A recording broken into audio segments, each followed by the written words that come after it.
Welcome Management 6086 students. This lecture covers Chapter 5 material, and in this lecture we'll be discussing the individual differences that may be considered in a negotiation and how they impact negotiation results. So we'll be focusing on the differences between male and females, the differences as a result of personality traits, and the differences as a result of abilities. So I want you to think about men and women.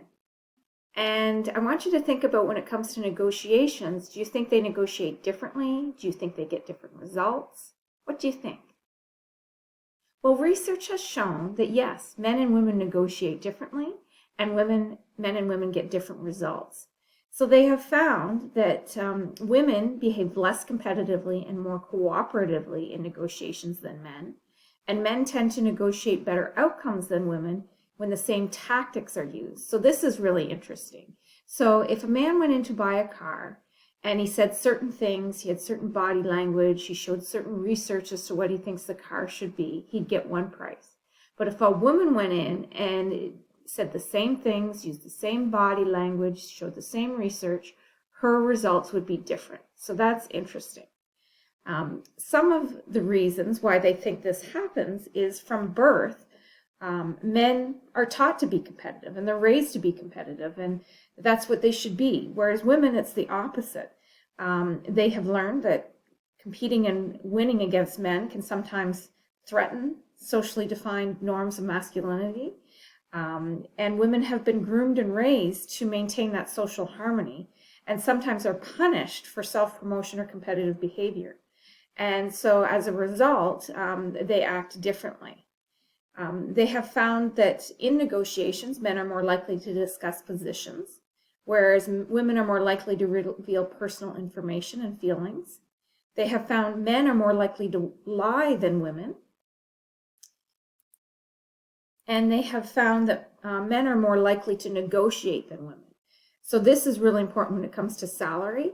There's many times a large disparity in salaries between men and women. And a lot of times that's just because men have asked for more, have negotiated more, whereas women tend not to. So, this is really important when it comes to negotiations. What we do as far as how do we negotiate differently and as women get better results. So yes, what do we do as a result of these things to get better outcomes? So one of the things that is recommended is to activate the stereotype. So just by simply mentioning to negotiators that men tend to have better results and have led women to act more competitively. They don't want to be outdone by men. And also activating, what is, or discussing what is good negotiation. So if you say things like, expert negotiators have shown to have a keen ability to express their thoughts verbally, have good listening skills, and good insight into the other negotiators' feelings. Just by saying those things led negotiators to do a better job. So led men to act more collaboratively. So things like if you're activating those stereotypes, as a result, both men and women are motivated to make a better impression and often acted in ways that contradicted those gender stereotypes. So women ended up acting more assertively and claiming more value, and men yielded more value to the other party and judged women less negatively. So another thing, as far as getting better outcomes for women, is going in with a powerful mindset. So just by going in saying, I'm going to be competitive, I'm going to get good results, you're approaching the negotiation in a powerful frame, and many times it leads to better outcomes for female negotiators. So let's think about personalities. So we all have different personalities. Some of us are introverts, some of us are extroverts, some of us are Debbie Downers, some of us are, very excited, gregarious people. Do you think that results in different outcomes? So yes, it does. Depending on your personality, you'll negotiate differently. So different personalities are predisposed of different conflict styles. So some people, right, if you're more extrovert, you have a more different type of conflict style. As far as social orientation, right, if you're more egotistic, you're more concerned with personal outcomes. Whereas if you're more pro-social, you're more concerned of the benefit of all. It's how you trust one another. So some personalities are more trusting than others. Self-efficacy. So that predicts the likelihood that you'll choose to negotiate. So if you think you have more control over things, then you're probably going to negotiate. Self-monitoring. So some people are just better at monitoring themselves and monitoring others. So thinking about, okay, how does my body language portray what I'm trying to say? How are the words I'm choosing working? And, looking at those social cues of the other party, and you can adjust. So the better self-monitoring you are, probably the better negotiator you are. Machiavellianism. So that's high Macs are known to be manipulative and behave altruistic. So you're probably going to negotiate more competitively if you're a high Mac. Face threat sensitivity. So some people are a lot more sensitive to others and we react differently.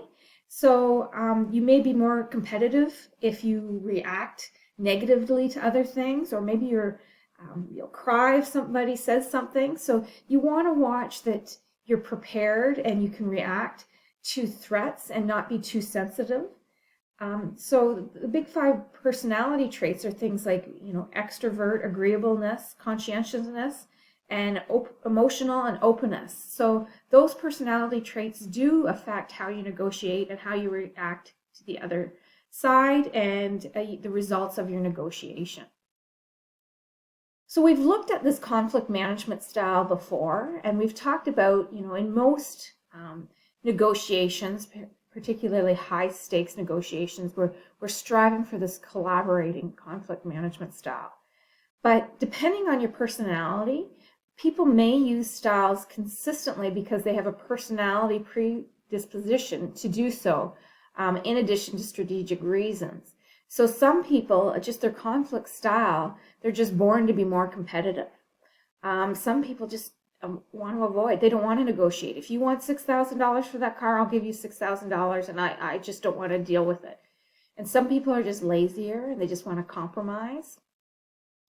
So what's important to know is because people have different personalities and they're more predisposed to certain negotiation types, and that may not be what you want.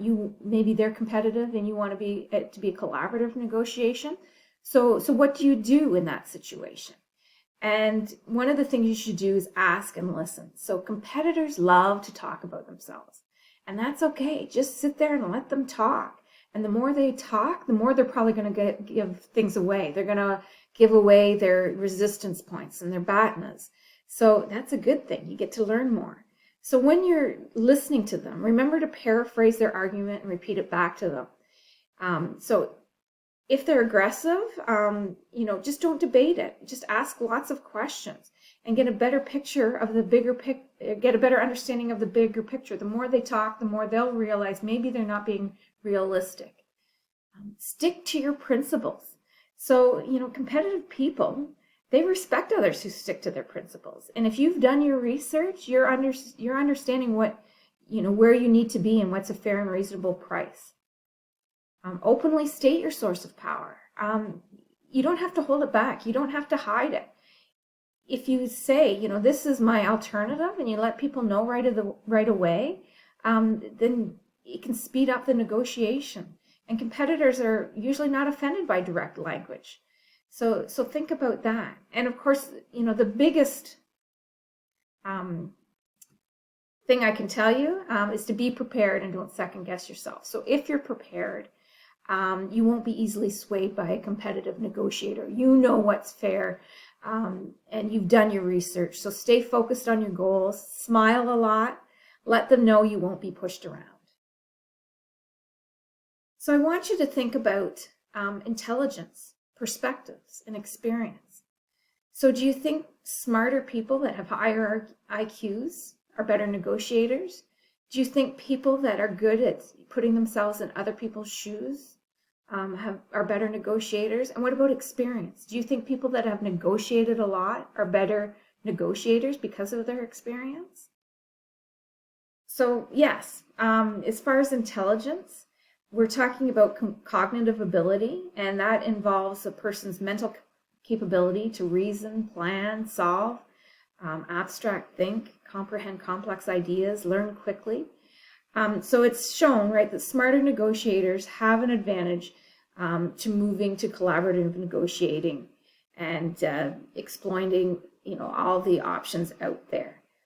So it does result in better outcomes if you're smarter and higher intelligence. However, studies have shown it doesn't make a difference in distributive negotiations. As far as perspective taking ability, so the ability to see the other party's point of view is really important in negotiations, right? It helps to improve outcomes and see the other party's point of view. So as far as experience, do you think good negotiators are born, or do you think they're made? So a person's view on this issue is strongly related to negotiated outcomes. So those who think good negotiation skills are developed outperform those who think not. So, if we agree and believe that we can improve, then you're probably a better negotiator.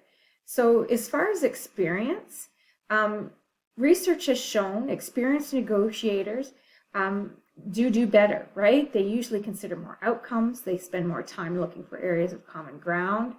They prepare goals around ranges. They did not vary from their plans. They, were more flexible. They carefully considered their limits. And during face-to-face bargaining, they made fewer immediate counter proposals. They were less likely to sell offers in glowing. They were more likely, to sell offers in glowing positive terms. And they avoided the defend attack cycles and asked more questions, summarized progress as they went along, and they did not dilute their arguments with weak reasons. So yes, experience is important, and it's so important to learn from your negotiations and reflect and think about how you could do better the next time. So I hope you understand that yes, gender, personality, and ability do make a difference in negotiations. And I hope you understand how you can, change the way you're negotiating as a result of those differences.